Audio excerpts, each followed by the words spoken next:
Hello, friends, family, viewers. Another lovely day. Okay, I'm going to give you a tutorial on how to start up your generator off the grid. It powers your house. First thing, you want to check your oil. Make sure you got oil in it. You got oil. Make sure your lines are all good. You got diesel in the tank. Battery connections are good.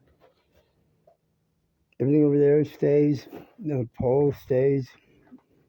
There's instructions on the box right there. The procedures on transferring this power to the pole and disconnecting the pole to the house. It's all right there.